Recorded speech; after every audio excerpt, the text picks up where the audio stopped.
حضرت خواجہ حبیب اجمی رحمۃ اللہ علیہ بڑے جلیل القدر اولیاء میں سے ہوئے ہیں۔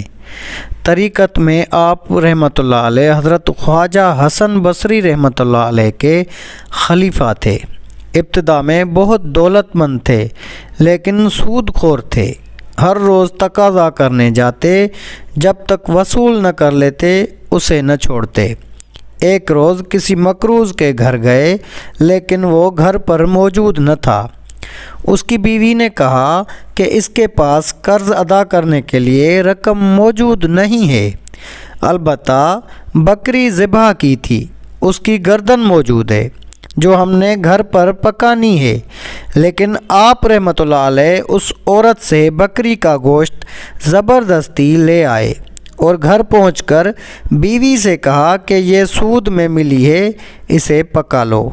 بیوی نے کہا کہ آٹا اور لکڑی بھی ختم ہے، اس کا بھی بندوبست کر دو۔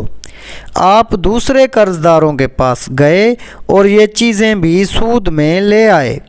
جب کھانا تیار ہو گیا تو کسی سوالی نے آواز دی کہ بھوکا ہوں، کچھ کھانے کو دو۔ آپ رحمۃ اللہ علیہ نے اندر ہی سے اس سائل کو جھڑک دیا، سائل چلا گیا۔ جب آپ رحمۃ اللہ علیہ کی بیوی نے ہانڈی سے سالن نکالنا چاہا تو دیکھا کہ وہ خون ہی خون ہے۔ بیوی نے حیران ہو کر شوہر کی طرف دیکھا اور کہا کہ اپنی شرارتوں اور کنجوسی کا نتیجہ دیکھ لو۔ خواجہ حبیب اجمی رحمۃ اللہ علیہ نے یہ ماجرا دیکھا تو حیرت زدہ رہ گئے۔ اس واقعے نے آپ کی زندگی میں انقلاب برپا کر دیا۔ اسی وقت سابقہ بے روی سے توبہ کی۔ ایک روز باہر نکلے، راستے میں بچے کھیل رہے تھے۔ انہوں نے خواجہ صاحب کو دیکھ کر چلانا شروع کر دیا، ہٹ جاؤ، حبیب سود خور آ رہا ہے، ہم پر اس کی گرد بھی پڑ گئی تو ہم بھی ایسے ہی ہو جائیں گے۔ یہ سنا تو تڑپ اٹھے، ندامت سے سر جھکا لیا اور کہنے لگے، اے رب، بچوں تک تو نے میرا حال ظاہر فرما دیا۔ خواجہ حسن بصری رحمۃ اللہ علیہ کی خدمت میں حاضر ہو کر توبہ کی، سب قرض داروں کا قرض معاف کر دیا، اپنا سارا مال و اسباب راہ خدا میں دے ڈالا، عبادت و ذکر الہی میں مصروف ہو گئے اور صائم الدہر اور قائم اللیل رہنے لگے۔ کچھ عرصے بعد ایک دن پھر انہی لڑکوں کے پاس سے گزر ہوا تو انہوں نے آپس میں کہا، خاموش رہو، حبیب اللہ عابد جاتے ہیں۔ یہ سن کر آپ رحمۃ اللہ علیہ رونے لگے اور کہا کہ اے اللہ، یہ سب تیری طرف سے ہے۔ جب اس طرح عبادت کرتے ایک مدت گزر گئی تو ایک دن بیوی نے شکایت کی کہ ضرورت کیسے پوری کی جائے۔ آپ نے فرمایا کہ اچھا، کام پر جاتا ہوں، مزدوری سے جو ملے گا لے آؤں گا۔ چنانچہ آپ رحمۃ اللہ علیہ دن بھر گھر سے باہر رہ کر عبادت کرتے اور شام کو گھر واپس آ جاتے۔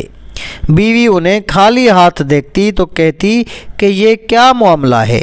آپ فرماتے ہیں کہ میں کام کر رہا ہوں، جس کا کام کر رہا ہوں وہ بڑا سخی ہے، کہتا ہے وقت آنے پر خود ہی اجرت دے دیا کروں گا، فکر نہ کرو، لہذا مجھے اس سے مانگتے ہوئے شرم آتی ہے۔ وہ کہتا ہے ہر 10ویں روز مزدوری دیا کروں گا۔ چنانچہ بیوی نے 10 دن صبر کیا۔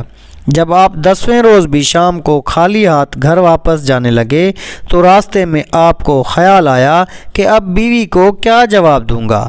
اسی خیال میں گھر پہنچے تو عجیب ماجرا دیکھا، عمدہ کھانے تیار رکھے ہیں۔ بیوی آپ رحمۃ اللہ علیہ کو دیکھتے ہی بول اٹھی کہ یہ کس نیک بخت کا کام کر رہے ہو جس نے دن رات کی اجرت اس قسم کی بھیجی ہے اور 3000 درہم نقد بھی بھیجے ہیں، اور یہ بھی کہلا بھیجا ہے کہ کام زیادہ محنت سے کرو گے تو اجرت زیادہ دوں گا۔ یہ دیکھ کر آپ رحمۃ اللہ علیہ کی آنکھیں اشک بار ہو گئیں۔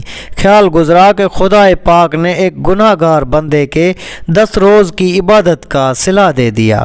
اگر زیادہ حضور قلب سے عبادت کروں تو نہ جانے کیا کچھ دے گا۔ یہ خیال آتے ہی خلائق دنیا سے بالکل الگ ہو گئے اور ایسی عبادتیں اور ریافتیں کی کہ اسرار الہی بے نقاب ہو گئے۔ عنایت الہی کا نزول شروع ہو گیا اور آپ رحمۃ اللہ علیہ کو مستجاب الدعوات کا درجہ مل گیا۔ حقیقت ہے کہ اللہ تعالیٰ کسی کی محنت کو رائیگاں نہیں جانے دیتے۔ بے شک جو جتنی محنت کرے گا اس قدر وہ صلہ پائے گا۔ اس واقعے سے ہمیں یہ سبق ملتا ہے کہ ہم اپنے گناہوں سے سچی توبہ کر کے واپس لوٹیں گے تو اللہ تعالیٰ ضرور ہمیں قبول فرمائیں گے۔ اس لیے مایوس نہیں ہونا چاہیے بلکہ سچی توبہ کر لینی چاہیے، اسی میں ہماری نجات ہے۔ اللہ تعالیٰ ہم سب کو عمل کرنے کی توفیق عطا فرمائے، آمین یا رب العالمین۔